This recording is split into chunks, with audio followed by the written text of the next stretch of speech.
ইসলামের কাছে কিন্তু সব ধর্মের লোক নিরাপদ।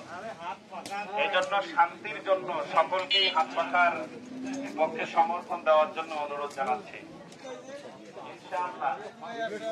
যতদিন আমরা বেঁচে থাকবো ইসলামের পক্ষে থাকবো। মার্কাটা কি আরো জোরে দেখিয়ে দেব।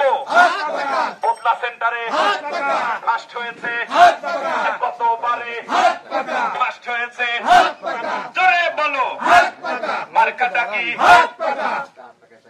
কতবার কে ফার্স্ট হয়েছে সবাই বলো। আলহামদুলিল্লাহ। বলতেও মজা লাগে, শুনতেও মজা লাগে। আসলে ভোটার গুলো খুব ভালো মানুষ তো, যার কারণে ইসলামের পক্ষে তারা আমাদেরকে সাপোর্ট দিয়েছে। জি, আজকে যে মসজিদে আমরা নামাজ পড়লাম অত্যন্ত চমৎকার, মসজিদও চমৎকার, ইমামও চমৎকার, মুসল্লি গুলো ভালো। আমরা আশা করতে পারি ইসলামের